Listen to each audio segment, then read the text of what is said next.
Nag-subscribe sa aking channel, mag-subscribe na po kayo, The MJ's Vlog.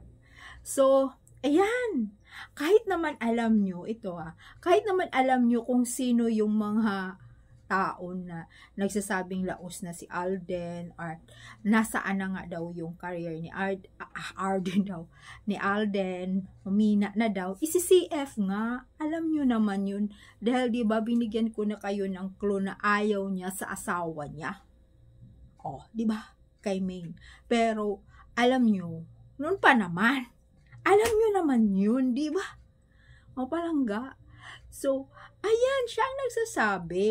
Eh, di ba, siyempre, magkumpare yan sila, magkumpare sila ni OG.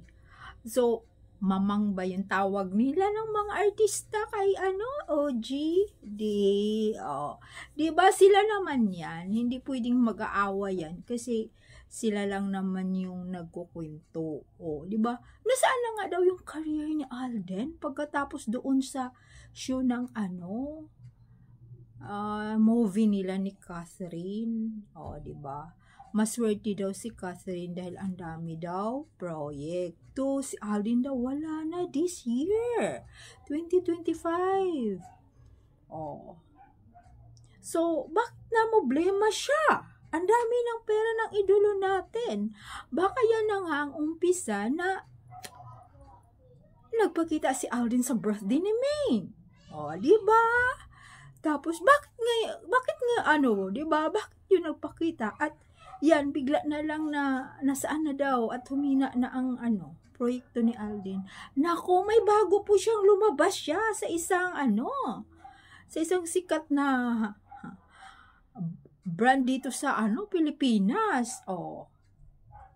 Kagabi, kung nasaan yung show, napakalaki yung show. Karamihan doon mga artista kasama si Alden.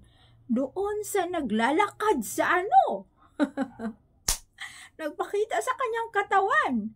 So, makikita nyo pa lang sa next vid ko. So, ayan na nga, si CF na nga yung tama. Mayroon pa nga, sino ba yan? Naman yung, ko pa daw pagkukwento kung sino-sino daw na, pangalan nito, sino daw na nga reporter. Ay, Diyos ko, alam nyo naman!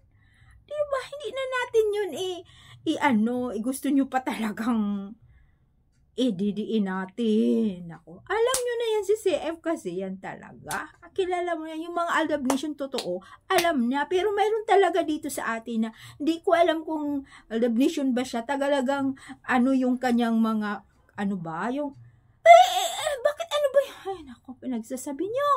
Ay, hindi ko alam kung totoo ba talaga siyang Aldab Nation. Minsan, kakampi siya sa Aldab, sa mga fans ng Aldab. Minsan, nagiging baliko siya sa ng Aldab. Kaya, thank you so much sa mga nag-stay pa sa atin. At, siyempre, natili pa yung Aldab Nation. Malapit na tayo, mga palangga. Malapit na tayo na ilalabas nila ang katotohanan. Di ba? Alam nyo na kung ano na naman yun. Magtatanungan, ano na naman yung katotohanan? Ay, alam nyo na, simula pa 2016 hanggang ngayon sila pa rin. Wala, mga lang yun, yung mga inilabas nila na mga kwento. Dito tayo sa katotohanan. Diba? Thank you so much mga palangga. Bye!